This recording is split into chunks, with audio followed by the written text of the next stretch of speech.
আধিকারিকরা ভুল করলেই তো হবে, না হলে পরে কোনো ভারতীয়র নাম বাদ যাবে না। এবং আমি প্রথম থেকে এটা বলছি, দেখুন যে এসআইআরটা কে করছে, বলা হচ্ছে নির্বাচন কমিশন করছে। নির্বাচন কমিশন কি?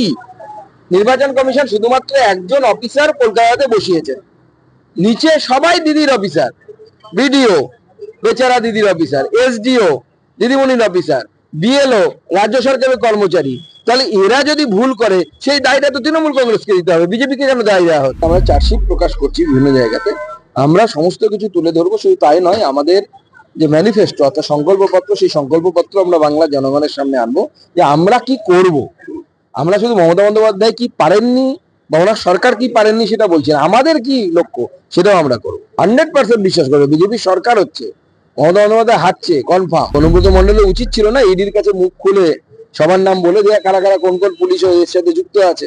তাহলে পুলিশ জনগণকে মামার বাড়ি দেখায়, পুলিশও মামার বাড়ি দেখতো। মমতা বন্দ্যোপাধ্যায় কিছুদিন আগে, কালকেই মনে প্রেস কনফারেন্স করে বলছিলেন যে বিজেপি সরকার নাকি বলে দিয়েছে কোথায় বিহারে না কোথায় নিয়ে ইস্যু করার চেষ্টা করছে। এখন ওনাকে জবাব দিতে হবে না, উনি ছোট পেটি ম্যাটার নিয়ে রাজনীতি করেন। এটা ভারতবর্ষের আইন যে রেজিস্ট্রেশন ছাড়া কেউ মাংস বিক্রি করতে পারবে না। এটা পশ্চিমবঙ্গে লাগু আছে, নয় লাগু নয় যে এরকম নয়, মানুষ মানে মানুষ মানে না।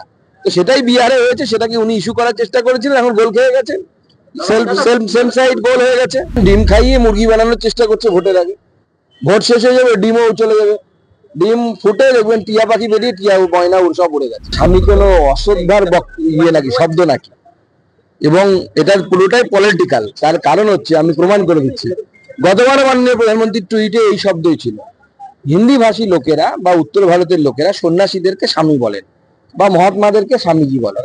তো এখানে সেইটাকে একটা ছোট জিনিসকে বড় করে দেখানোর চেষ্টা হচ্ছে, আদপে এরকম কোনো বিষয় নেই। গতবারও এই টুইট হয়েছিল, গতবার কিন্তু মুখ্যমন্ত্রী এই কথা বলেননি।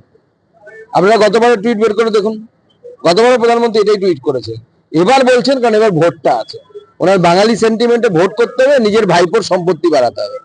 উদ্দেশ্য বাঙালি নয়, ভাইপো। পরেশরাম দাস হোক বা অন্য কোনো নেতা হোক, কারা হুমায়ুনের সাথে বাবরের কোম্পানির লড়াই, হুমায়ুনের কোম্পানি না বাবরের কোম্পানি?